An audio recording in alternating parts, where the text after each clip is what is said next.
Hello, everybody. I'm Evan Smith. I'm the CEO of the Texas Tribune. I want to welcome you to Inside the Interim, a conversation with three state lawmakers from El Paso about last legislative session, this election season, and the next session. The issues in play that affect their constituents, all of you, and this community. What happened last year, what's likely to happen this year, and what could happen next year when the House and Senate gather back in Austin for 140 days, and we hope it's only 140 days this time.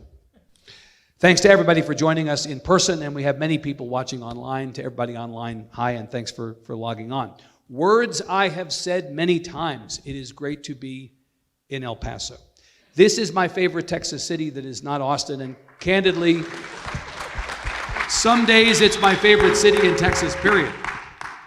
Just before the pandemic shut down, what seems like a million years ago to my pandemic brain, we were here in this city on this campus for a full-day Texas Tribune event. You remember, President Wilson, a symposium on the future of the border region. If only we could have known what was coming.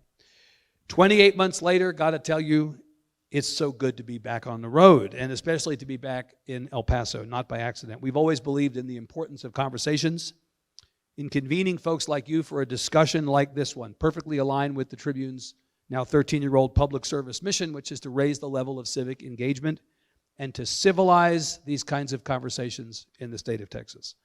These are challenging times. We know how polarized policy debates and political fights are, but Texas is better when we all come together, find the things that we can agree on. Thanks so much for being part of our return to live journalism. It's overdue, and we're thrilled to be back. Again, to President Wilson, to Beto, my old friend, best friend Beto, and to everybody on this staff, after so many years of coming out to UTEP to do events here, thank you so much for being such a wonderful host, partner. I want to thank also the sponsors of today's event, the Paso del Norte Community Foundation, the Paso del Norte Health Foundation, the Paso del Norte Center at the Meadows Mental Health Policy Institute, Raise Your Hand Texas, El Paso Community College. President Serrato will be back on your great campus very soon, I promise. El Paso Electric, the law office of Carlos Eduardo Cardenas. Please give them all a big hand. Very generous support of this event. I also want to acknowledge our media partner friends, KTSM, KTEP, and the El Paso Times. Here is the drill for today. Our guests and I will talk for about 40 minutes. Then we'll open up the floor to questions from all of you. I know you will have better things to ask than I will. And I'll be sure to work in some of the questions pre-submitted from folks watching at home. We'll wrap at about the 1 hour mark. Okay? Now I'm pleased to introduce the state senator and two state representatives who kindly agreed to join us to talk about the state of our state. César Blanco, Democrat of El Paso, was elected to represent Senate District 29 in 2020 following 3 terms in the Texas House. In the 87th session, he sits on the Health and Human Services, Higher Education, Transportation, and Veterans Affairs Committees. I'm old enough to remember when there was a Higher Education Committee, Senator, not just a subcommittee. We talk about that maybe. An El Paso native, he's a graduate of the University of Texas at University of Texas at El Paso, pardon me. He flew in from Austin this morning. He was supposed to come in last night, but got stuck in Austin, got on the very first flight out, made it here. Amazing. Thank you so much for the trouble that you went to get here. On the very end is Joe Moody, Democrat of El Paso, in his 6th term in total, representing, right? 7th term in total? 6th in total, by my math. Okay. In total, because he's like the Grover Cleveland of El Paso. He had non-consecutive terms, right?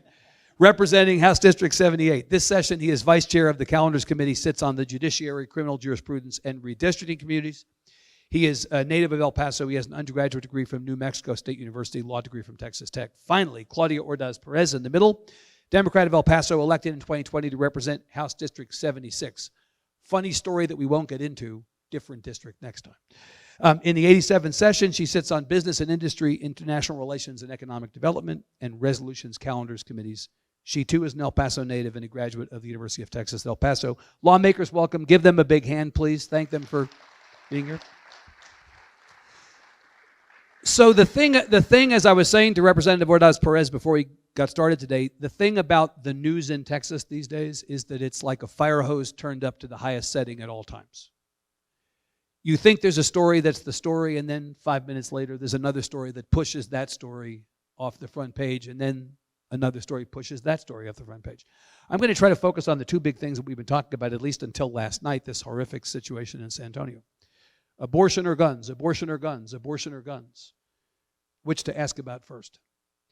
Representative Moody, I think because you're one of the legislative leaders spearheading the investigation into what happened in Uvalde, and I know there's stuff you can say and can't say about that. I'm going to start there and with you. I'm conscious of the fact that we're coming up on 3 years since a mass shooting devastated this community. We talked a lot about gun safety then. We talked about reforming the laws on the books then. If anything, in the legislative session, we went in the opposite direction in terms of access to guns. What's going to happen this time? There's been a lot of talk. There's momentum for some kind of policy reforms. We had the bill that Senator Cornyn was part of the effort to pass in federally. What's going to happen in Texas in your mind? Well, I mean, I think it's probably the number one question I've got since the tragedy in Uvalde is, nothing happened after El Paso. Why do you expect anything to change now? And I think it is incumbent upon us as El Pasoans to not approach it in that way and to have hope that we can do better. If Washington, D.C., which is about as broken as any political institution I know of, can come together in this moment and come to some agreement, even if we don't think it went far enough. But the fact they brought people together across the aisle to propose something on an issue like firearms, we have to be at least as good as Washington, D.C. We used to always pride ourselves in Austin and say, on being better. We're not them. We're not them. Slowly but surely, we are becoming a hyper-polarized, hyper-partisan institution, which does a disservice to communities like ours. And so we have to push back against that. I do think we have the opportunity to look at raising the age of purchase. I think we have to look at our protective order laws, including extreme risk protective orders, which now have a safe place to sit with the federal legislation in place. Yeah. And there are other things that we can do as well. But it is challenging. But when you talked about the mission of Tribune and bringing civil discourse to topics, it may be one of the most difficult things that we have to do in our world today, particularly about topics like this. We can't reject talking about anything. If someone wants to talk to me about school security and latches on doors and things of that nature, I'm not going to reject that out of hand. I said, let's have a conversation about that. If you want to talk about police response, let's talk about that. But I also want to talk about access to weapons, because if you're not talking about all those things at once, right, then you're doing a disservice to everybody. Representative Ordaz, Perez, I saw something last weekend watching a video of the Republican convention in Houston, the state Republican convention, that I never thought I'd see, and that was John Cornyn booed by Republicans for being too liberal. It was sort of like being on Earth 2. I thought, what alternate universe am I in? On the other hand, to Representative Moody's point about people coming together, the two members of Congress who represent this city, Veronica Escobar and Tony Gonzalez, Democrat and Republican, both voted for that federal gun safety bill, spearheaded by, among others, John Cornyn, as I said, signed into law by the president. Do you have hope? I appreciate Representative Moody saying we should talk about everything, and we should, but realistically, you've only been in one session, but you know the politics of the moment. Is there any prospect in the next session that anything happens on this issue? Hear me? Can you hear me? Okay. And Speaker Pro Tem Moody is right. The state of politics is becoming increasingly polarized. It's a changing state. We used to take pride in, the bipartisanship of Texas, but things are moving further right and further left. And it's hard to find people like us who want to get the job done, who want to work on reasonable solutions. I was just having a conversation with Ms. Turner a moment ago about, we're gun owners ourselves, right? But the majority of us do agree on reasonable gun laws at the end of the day. And we know that in the state, it's a very pro-law enforcement state. Our community is really led by faith leaders from across the board, and they were all standing up against, permitless carry. We were given assurances, and Representative Moody and Senator Blanco were part of those discussions, hearing not only concerns from constituents in El Paso, but across the state about reasonable laws that can be done for communities, promises that were unfortunately not kept.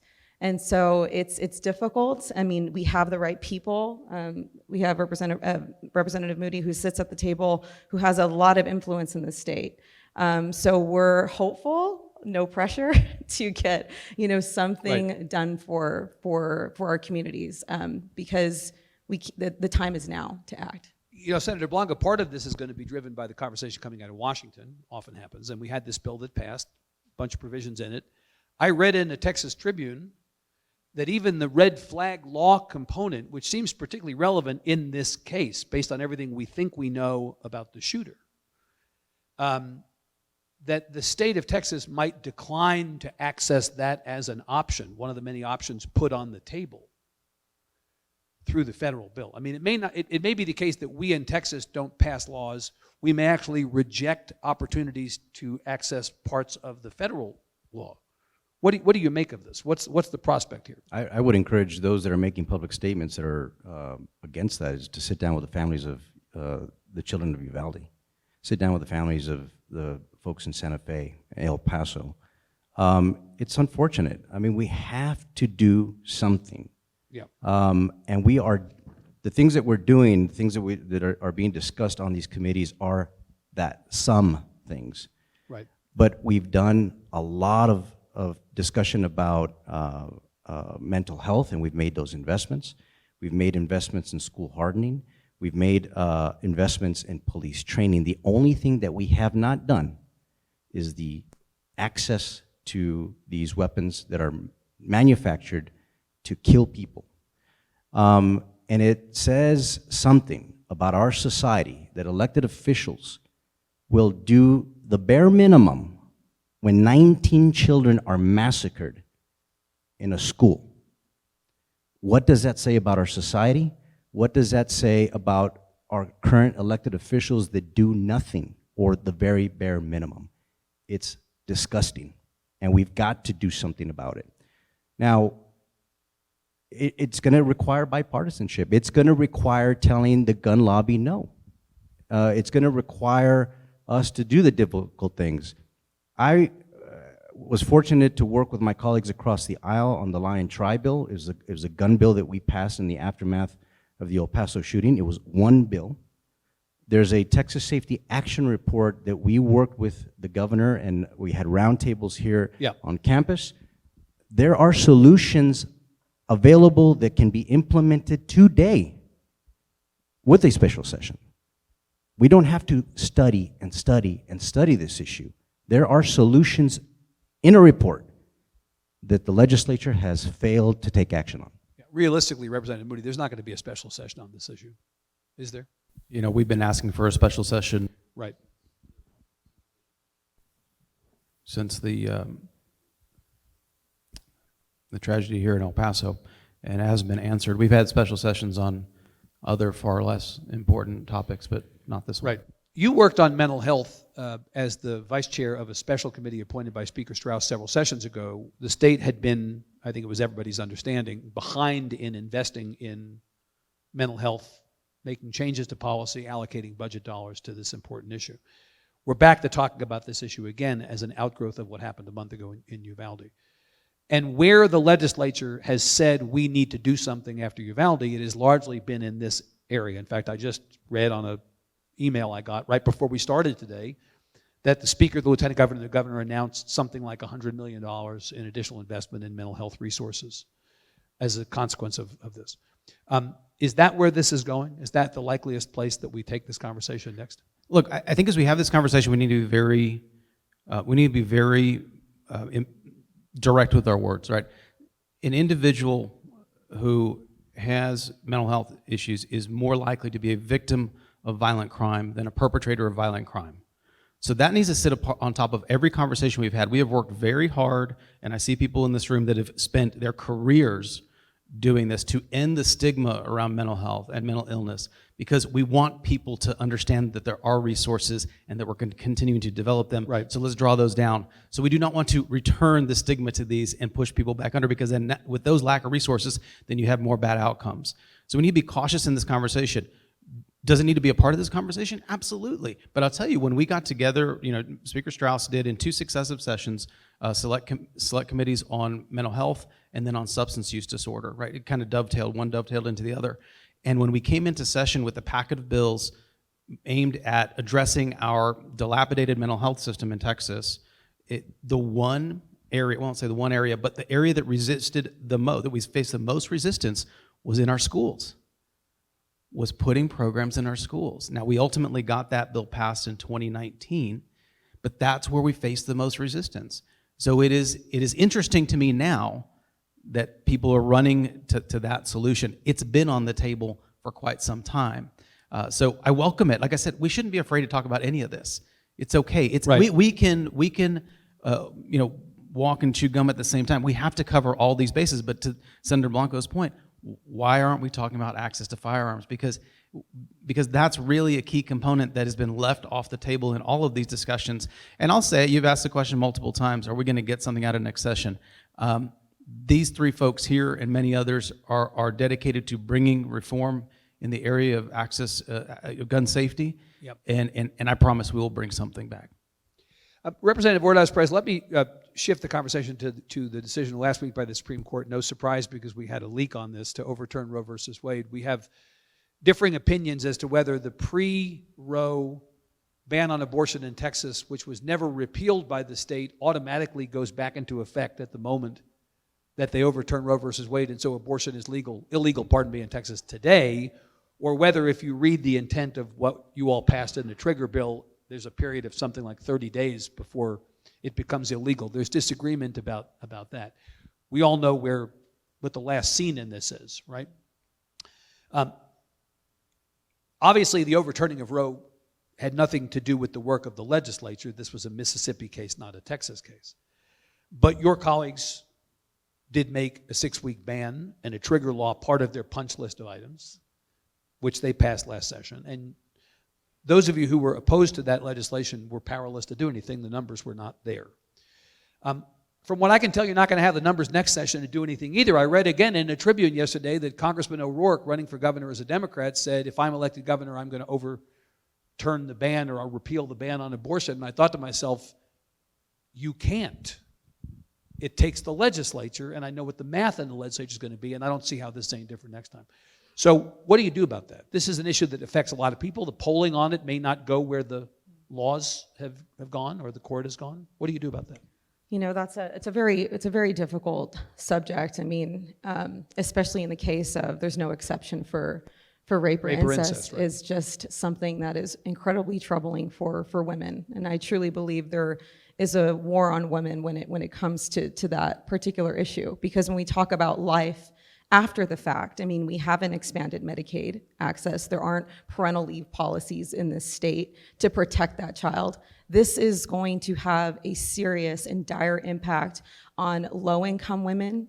And we received, Representative Ortega and I and Representative Fierro were recently at Planned Parenthood getting just kind of like an update as far as what's going on. They are getting an influx of just patients, people who are concerned, and this is when the leak had just come out.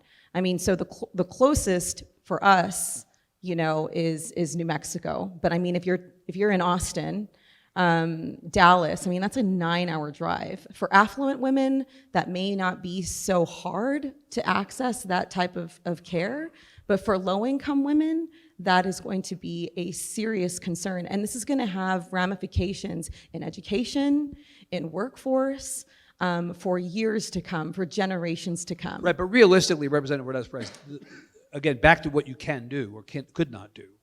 Those of you who opposed this change in law last session, who opposed the Supreme Court's decision last week, it's very difficult to imagine a scenario in which next session you come back in with this legislature and what will probably be a smaller minority for your party to get anything to be different.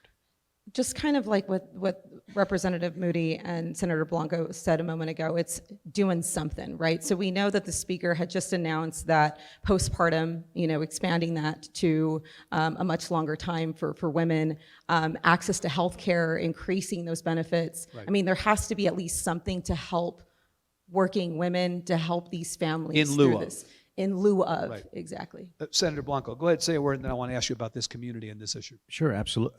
When you look at it from a fundamental rights perspective, the Supreme Court just eliminated the rights of over 50% of the population in this country.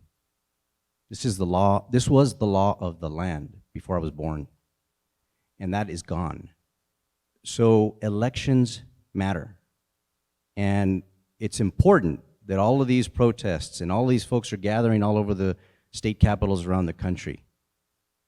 But if pro-choice is important to you, but you're also voting Republican, then you're part of the problem.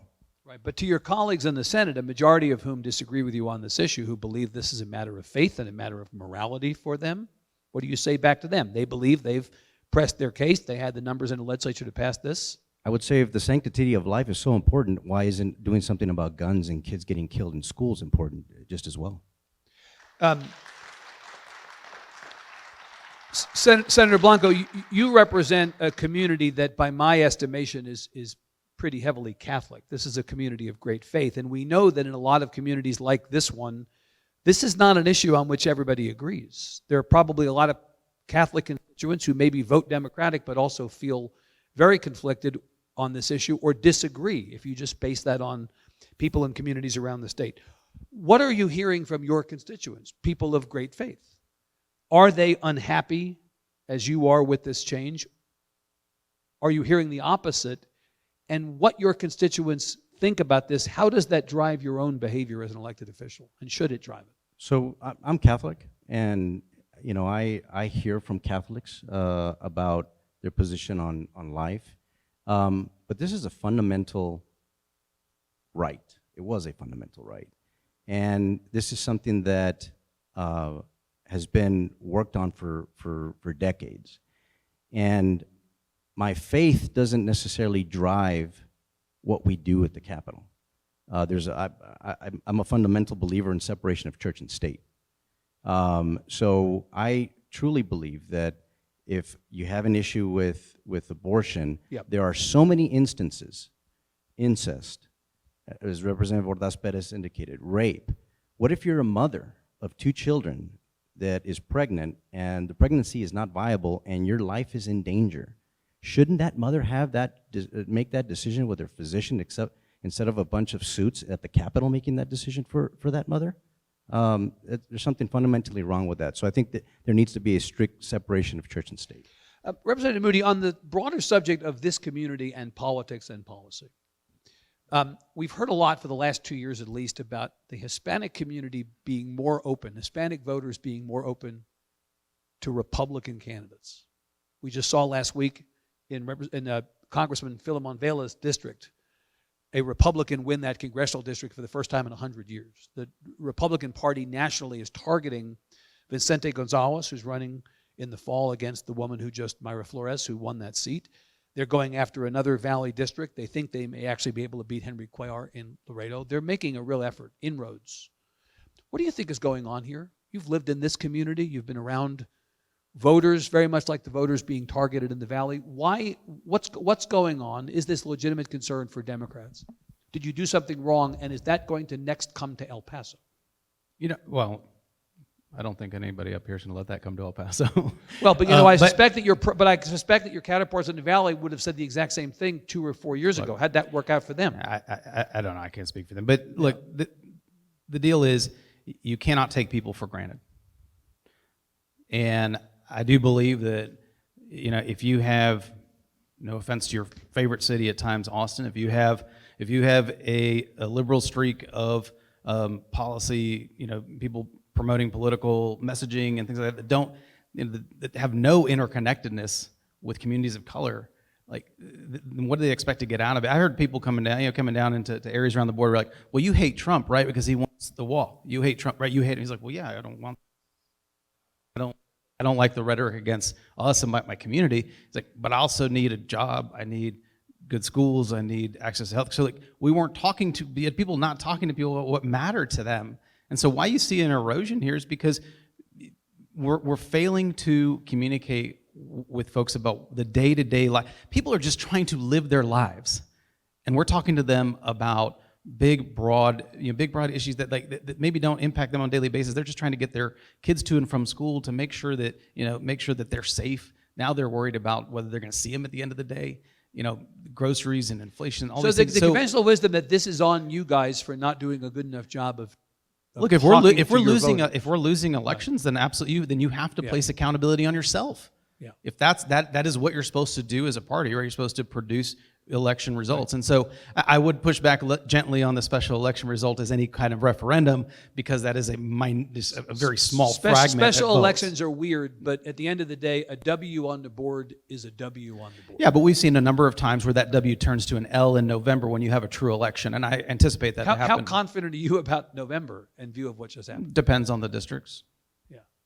So you don't think you acknowledge that there's potentially a problem here that you all Look, have got to get. there is going to be an intense focus Right. on Hispanic voters in Texas Right. from both parties, and we're going to have to take that seriously. And if we don't, then you're going to continue to see an erosion of that voting bloc.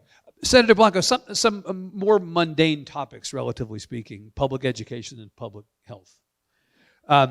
The two biggest issues in Texas, at least based on the size of the expenditures in the state budget. During last session, in the height of the pandemic, schools were a mess, public health was a mess.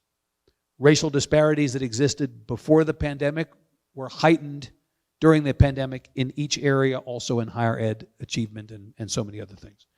But you know what? Not much happened to speak of. Mr. Frere and President Wilson and I are old enough to remember when 2021 was going to be a higher ed session, right? We're supposed to be talking about higher ed all last session. Didn't happen. We didn't really talk about public ed. We didn't really talk about public health. We kind of skated past all those things.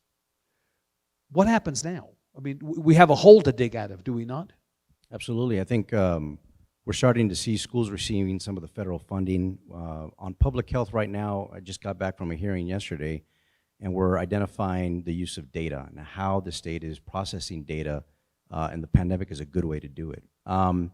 But clearly, the healthcare professionals, those that are in charge of monitoring this, we need a better system of gathering information to make informed decisions. TDEM, dishes are responsible for making sure that we have a good public health care system here in the state of Texas, especially during a pandemic. But we've learned a lot, and you're right, the disparities in access to health care in our state was magnified and definitely demonstrated in communities of color, in rural communities, and we've got to do something about it. I think Medicaid expansion could help go a long way Right. in meeting the challenge of the next pandemic or any other kind of health crisis. Representative Ordaz, Perez, you actually called out Medicaid expansion potentially. Legislature chose not to do that, but you called that out earlier. The fact is that there was an effort to put a bipartisan group of legislators together. The Republicans who were, I think it was Representative Johnson who was taking a lead on this, and the Republicans who had signed on, at least initially, to the idea were often from, to Senator Blanco's point, rural communities. There was a rural healthcare crisis before the pandemic. It was made worse. It's not just demographic disparities, it's also geographic disparities, right? You have any sense that that's more of a live issue in the next session, given what we've seen over the last 3 years? You know, I'm hopeful considering what happened after Roe, you know, and then the decision that came from that, because when we're talking about the impacts on healthcare, on education, Medicaid expansion, I mean, it's over $100 billion that's just sitting on the table. I mean, for every $9 the federal government will contribute, the state will match that at $1. I mean, that's a lot of money on the table. Right, and let's be clear, that's already our money. That's our tax dollars that have gone to Washington. And if we don't take that money will go to pay for health care in, God forbid, California. Right? Our tax dollars will go to another state and we'll pay for health care there.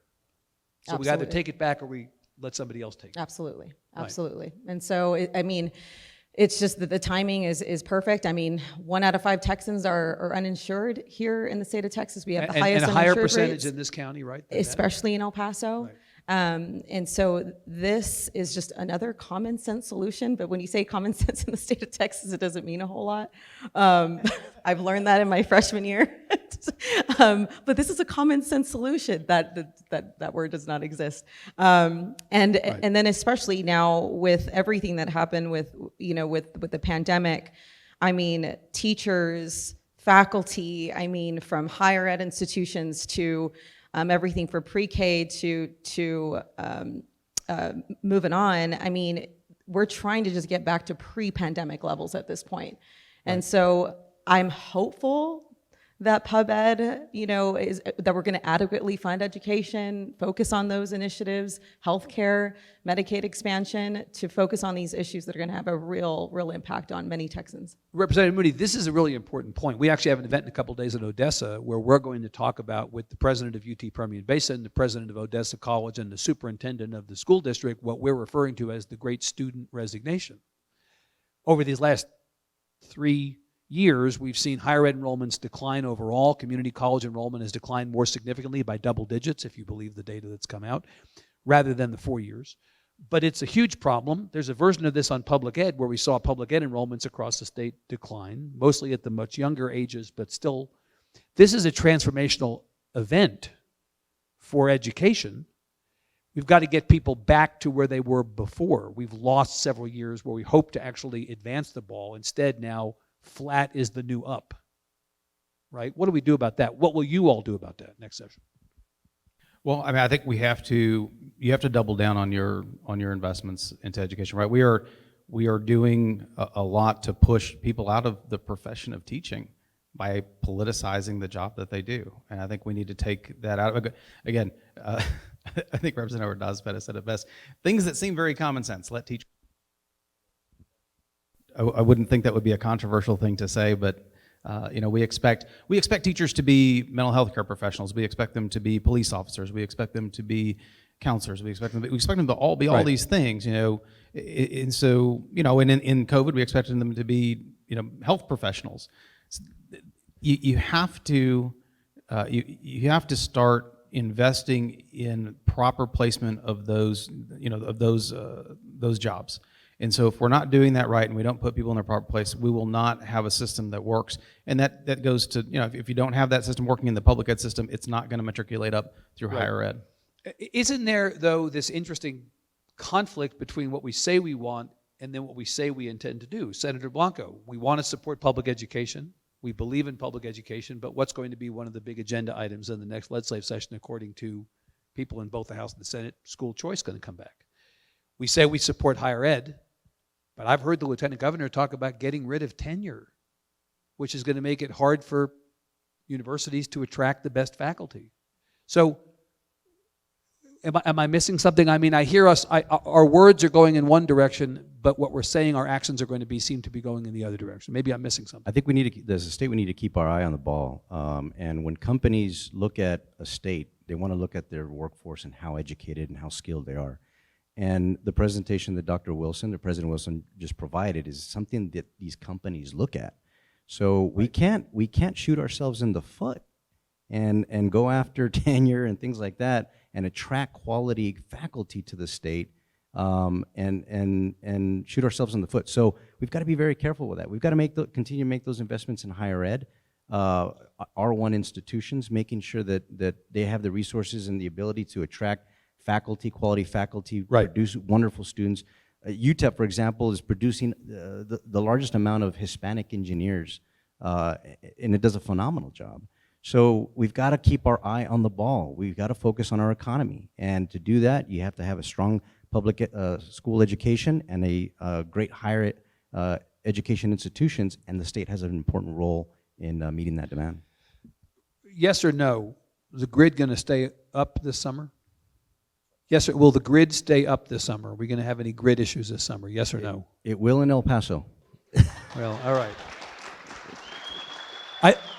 That was a trick question, I guess. I didn't actually realize it. Yes, I know you're not connected to the... fine. But, I mean, stop being so selfish. Don't just think about yourself. Think about the rest of us. Is the grid going to stay up this summer, you think? I hope so. I mean, there's been a lot done to help, but I think we're seeing a hot summer this June. Yeah, it's like 130 degrees every El day, Paso, right? yeah, El Paso has, this is the hottest summer we've seen in El Paso and San Antonio and Austin and other places. Yeah. It's scary, so we've got to make those investments. But you think probably are you confident in the grid? Are you confident in the grid? Thankful to be in El Paso, that's for sure. Right. You know, when everyone was sadly, no, but it's a serious issue. I mean, when people were literally freezing in the dark across the state, El Paso was doing just fine. You know that this is like the question, the existential worry that we all have is remembering what happened last February, and then first in February this year where there was not really that cold a storm, honestly. Mm-hmm. I'm not sure that tells us everything is okay, but I'm really concerned about the heat this summer. I am too, and look, the tragedy of reading those stories of people freezing in their homes will only be 10 times worse if that happens in the heat, right? The effect of heat is much more rapid, right? And that death toll will be much higher. So, the serious part of this discussion is we need investment in that infrastructure. We obviously had a very catastrophic event here in El Paso and made the decision to invest in that, and that takes tax dollars to do that, but we need to do that same reinvestment at the state level if we want stability and explore continual options. Because in Texas, you should not read a story about a child freezing to death in their home.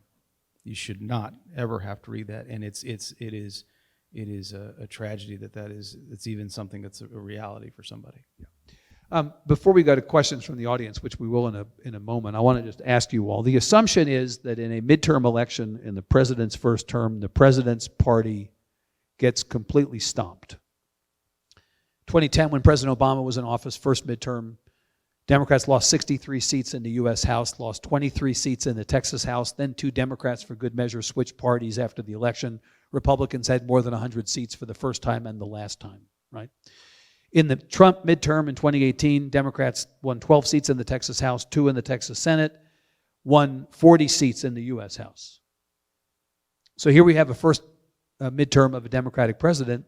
If you're a student of history, Senator Blanco, this is going to be bad for the president's party, your party, both at the national level and in Texas.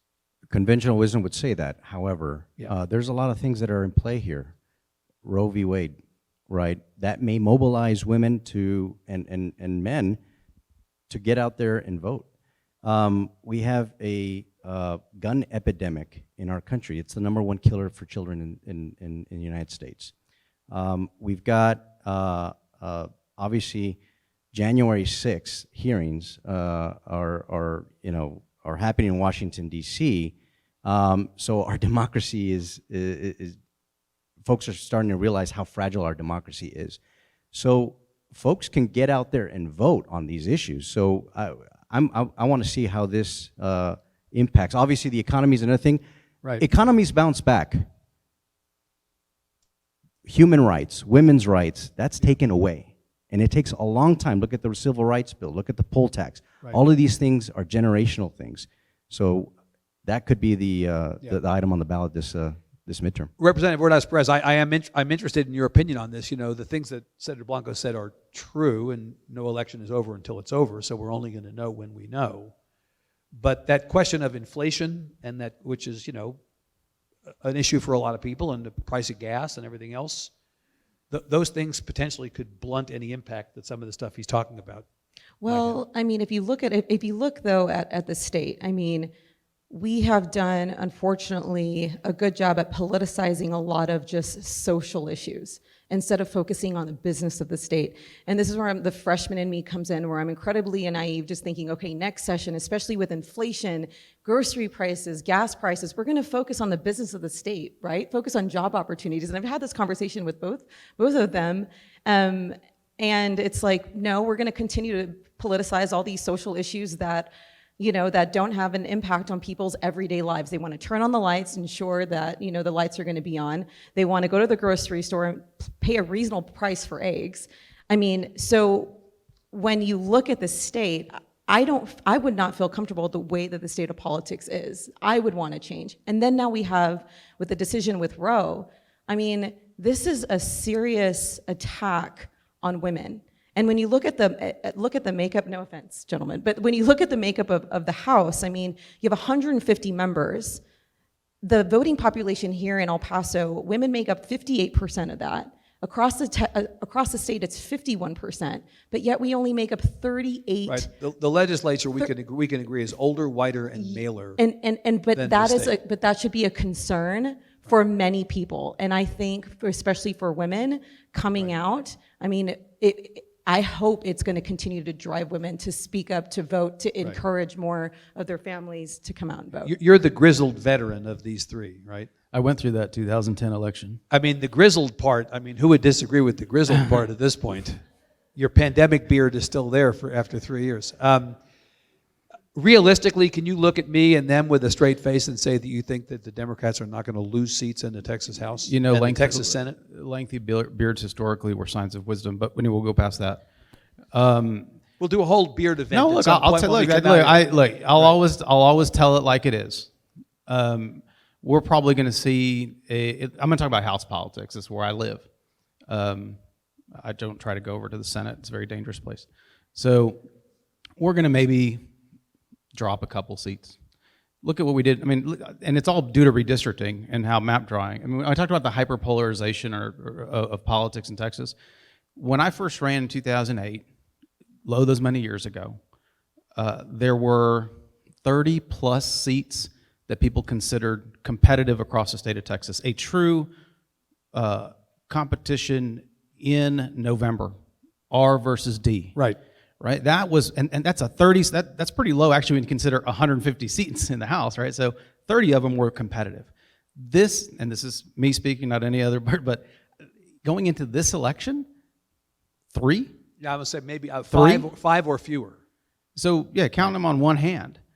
So what does that tell you about where things are going to go? So we're going to see. My guess is, look, I think you're going to see a very minimal drop in Democratic membership in the House.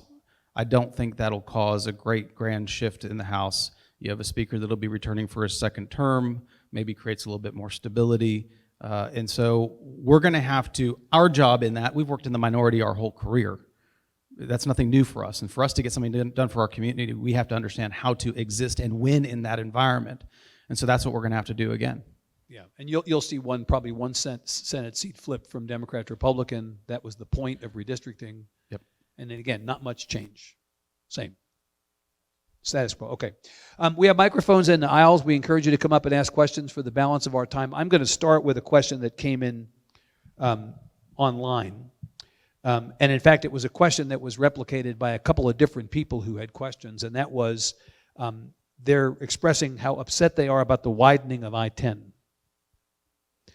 And they want to know if you all support the widening of I-10 and whether there's anything that the state legislature can do to address that issue, or if that's entirely something that the federal government will be playing in and you all just have to sit by and watch as bystanders. So yes, I support widening of I-10 because of the data. If there's congestion in I-10, it impacts our environment because you'll have idling trucks that are polluting our communities. It'll back up our ports of entry where there are idling trucks. It will impact our economy. So we've got to do something. And you know, this highway was built. The last time it was widened or built, my father was just a young little boy. Population has grown. Now I do support multimodal. We need to improve our public transportation. We need to improve bike lanes and pedestrian and things like that. There'll be investments in electrical vehicles and charging stations and all that. But from an environmental perspective and from a economic perspective, we've got to do it. Top line, yes. Top line, yes. You support it? Just quickly, because I mean, we know that our infrastructure is crumbling, and I represent the east side in the Mission Valley, and we have a lot of folks coming, students, people who are coming to and from work. Yep. And to have that congestion that the senator's talking about, having crumbling roadways is a problem to get students from home to school and you know, and people who are working to their workplace and back home. Same. I was on the fence, but they convinced me. No, support it. Like it is a necessary project, and the role that the role that we're going to play, because the way funds move and planning goes, we have a role to play in making sure that that plan is as reflective as it can be of the values of our community. And so, as we go through that, and like I said, we're following the data that says it is something we need to do, and so it is a necessary project, and our role to play in it is to make sure that the planning parts of it make sense for our community. Good. We'll go back and forth. So let's start over here. Yes. My representative, I have to tell you, I think you're wrong. If there's any chance of turning Texas blue, it's now. You cannot tell me that there are any women in the state of Texas, Republican or Democrat or independent, who wants to see 8- and 9-year-old girls pregnant. So what's your question, please? So my question is, it's not a question, it's a request. I want you to go back to your male Republican colleagues and ask them just exactly what do they plan to do when 8- and 9-year-old girls who have started on their periods start turning up pregnant in the state of Texas. Please go ask them what they intend to do. Because as it stands now, every woman in the state of Texas is nothing more than breeding stock. A dog has more rights. Okay, request lodged. Okay, it wasn't a question, it was a request. You got the request. Lisa, I appreciate you bringing that up. And these are the difficult conversations that we've been having since I started. Those are conversations that we have to lodge and put forward in people's face as we have these conversations that we have time and time again, and that's not going to stop, because just because this decision came out of the court doesn't mean there's not going to be a bill that says employers can't offer you funds to travel to go get health care. Well, in fact, there's not going to be a bill that says you can't go to New Mexico to go get these services.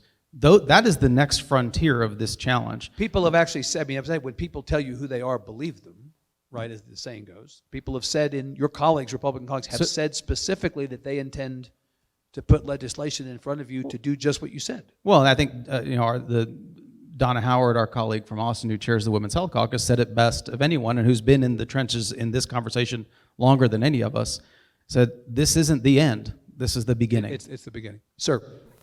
Hi, my name is Johnny Ruffier. I'm a student here at the University of Texas at El Paso. A lot of you have mentioned the legislature becoming hyperpolarized, and an obvious consequence of that is that, to my understanding, there aren't any pro-choice Republicans in the legislature. Now, some of the tactics that state Democrats used last year to block or kill legislation, like calling points of orders or breaking quorum, put a very public strain on the relationship between Democrats and Republicans in the legislature. So my question is, how do you plan on protecting that fundamental right to choose while also maintaining any semblance of a relationship with your Republican colleagues, or how do you plan on balancing those two positions? Senator Blanco, take a swing at that. What's been effective for me is identifying areas where we can work on and agree on: infrastructure, education, a variety of things that we can work on to help our communities. A lot of this other stuff is red meat. These are red meat issues that help them in their primaries. So, we got to keep our eye on the ball. We got to focus on our economy. We got to focus on our workforce. We got to focus on our infrastructure. And my hope is that we can do that instead of a lot of the red meat issues that divide us, focus on the things that unite us, that we can work on together. Ma'am. Hi, my name is Jacqueline Martinez. I'm a 12-year veteran teacher here in Texas. You all touched a little bit on education, and you talked about how, we're driving teachers out of this profession. One of the biggest challenges in education right now is standardized testing. It is extremely problematic. When the pandemic happened, I'm not a fan of Governor Abbott, but he did the right thing and he canceled the STAR test. But since then, we've tried to, quote unquote, return to normal, and we're expecting the same performance from students and teachers, even though we haven't fully recovered. And to be quite honest, the response to the pandemic was a failure. It was a complete failure. And so, Senator Menendez from San Antonio put out a survey. 97% of Texans, this was parents and teachers alike, were against the STAR. And We haven't done away with it. What conversations are you having to do away with this ridiculous standardized test? Representative Ordaz, Perez, Representative Moody, do either of you want to jump in on that one? 100% agree with you, by the way. So my mother's a retired educator, and I grew up just in public schools, like learning how to pass this test, the strain that it took on teachers, let teachers teach. I mean, I hope that's a conversation, because having conversations not only with educators, students, I mean, the strain on you all just to get back to what you were saying, just to pre-pandemic levels. I mean, we need to give you all the resources that you need. I mean, teachers are leaving, retiring early because of just the immense amount of pressure that's on you all. So that's something you can count. I don't want to speak on behalf of all of us, but I'm pretty sure you can count on us to support you on that issue, to ensure that we can give you all more flexibility and the resources that you all need. Representative Moody, Commissioner Morath has been pretty clear. The STAR is coming back. Accountability is coming back. Ratings of schools are coming back, right? I didn't realize he was a member of the legislature. Well, he's not, but respectfully, he seems to have more power than you guys do. Look, we can change the metrics when we go back, and I think you're going to see a drive to do that. And it's based on exactly what is it, Jackie? Yes. Said. The trauma that occurred in our schools is one that we have to recognize. We have to recognize that. When we paused these tests during that time, the sky didn't fall. We allowed our teachers to find the best and most creative ways to continue to reach I have two kids in public school, and I saw the love and passion that their teachers had for them, trying to keep them on track. And we need to value them, not disrespect them. And so we can get back to a time when tests were used for diagnostics, and just to understand where people are, which is what we need to be looking at right now. What does learning loss look like? What does it look for this grade level? What does it look for this subject matter? You would That's what we need to do. unwind the accountability system so that you test for diagnostics, but you don't tie ratings or funding or anything like that consequences. There's no public policy that's served by doing that. And it's proven over time. And you are hearing a growing number of voices, both Republican and Democrat, saying that, because they know that we have to adjust going forward. It is a stress and a strain that is unnecessary in our system. Sir, right there. Yes. Sorry. Good morning. Good morning. My name is Keith Pannell. I'm a scientist. I just spent 3 days in Cambridge, England, and I was amazed that people who were going to build their houses had to have 20% of the energy to be consumed from solar energy. That was there wasn't an option. 20% of the houses, let me put it that way, had to have solar panels in order to get electricity. And this is in England, where the sun is only out 20% of the time. Here we have 100% sunshine almost. What is the matter with the state of Texas that they are not mandating solar cells on houses, new built houses, and extensions to houses? And in the cities, maybe even a tax incentive that say if it's cost you $20,000 to do this together, we'll give you $1,000 for 20 years of the life of the house. So, Senator Blanco, this was a big topic of conversation when the grid fell, whether solar and wind were a positive force or a negative force. Sure, we saw a lot of Republicans blaming wind turbines and solar for the issue, indeed. Which can be further from the truth.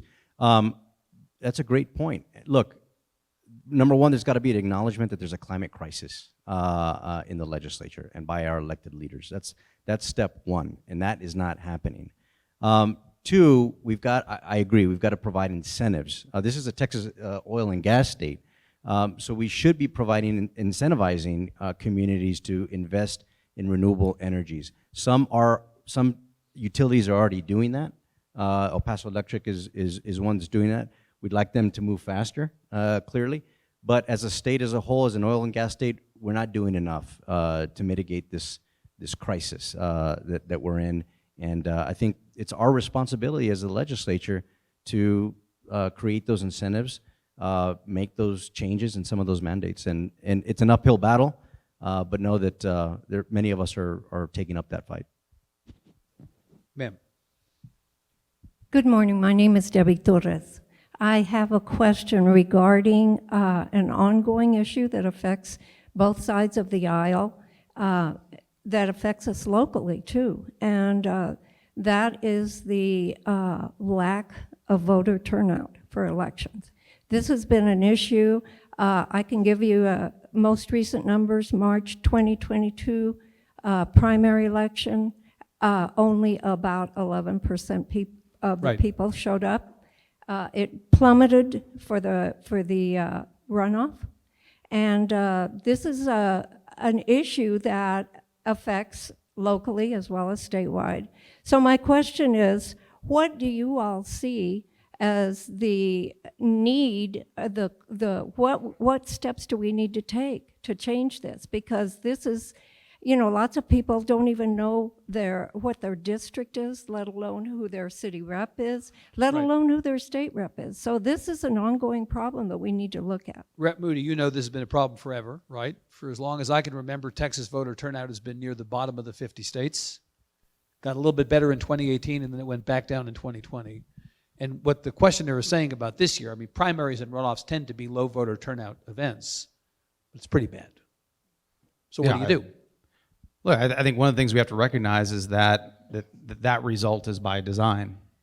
This is not the system not working the way that it was intended to. No, It's the way it's exactly working the way This is that a it was intended. feature, not a bug, right? Right. And so when you polarize seats, like I talked about going from the 30 to 3, competition of ideas, of philosophies in November, and true dialogue about things, a civil discourse about these ideas, when you depress that into 3, I'm just using the House as an example, when you depress that down into 3 places in the entire state of Texas, what did people, I mean, how am I living my life thinking that I'm making any difference by showing up to do anything? And so we've given people a reason to believe that, because we're not having a true competition of ideas. We're not there. When did they show up? They show up in a presidential election, right? When you start to see some of those things foment some. 2018, I think you had a kind of a different tactics being utilized Right. by Congressman O'Rourke. I think you're going to see that this time too. So we have to get creative. Look, all of us have done our parts. I don't know. I met Claudia the first time when she was here, a student at UTEP, and she was out trying to register other young people, worst voting demographic, you know, historically. She was out trying to do that as an officer. Is it college Democrats, university Democrats? Yeah, so, I mean, this is something that we've done I did it at New Mexico State, although I'm not allowed to say that here. But, you know, this is stuff that we've been invested in our entire life, but it is challenging. It is challenging because the system itself is meant to depress voter turnout.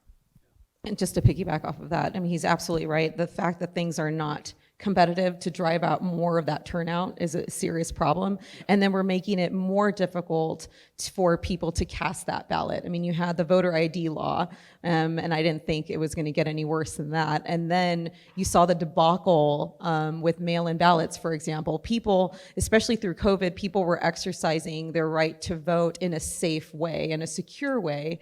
But the state of Texas has now made it more difficult for people to cast that ballot. Just here, El Paso alone, when people were applying for their mail-in ballots, over 50% of them were rejected. I mean, that is set up by design to discourage folks to vote. Last word on this. Absolutely. And there's this misinformation of the big lie, the big steal of the presidential. There's an intentional effort to delegitimize our elections. And that's a big movement, and I think that's affecting turnout as well. All right, on that upbeat note, we're about 10 minutes later than we were supposed to end. We started a little late, so we ended a little late. I'm sorry to the people who want to ask questions. We're unfortunately going to have to wrap and give people an opportunity to get back to where they need to be. Please give Senator Blanco, Representative Ordaz Perez, Representative Moody a big hand. Thank you for being here. Some of our favorites we get to sit on stage with, and I appreciate so much the fact that they came out. To all of you for coming, thank you so much. We appreciate having you here. To our friends at UTEP, thank you for hosting us. We'll be back. If you're not a member of the Texas Tribune, we'd love to have you. TexasTribune.org/join. Come out to the Texas Tribune Festival in Austin, festival.texastribune.org. Thanks so much. Please stay safe, stay healthy. We'll see you soon. Bye-bye.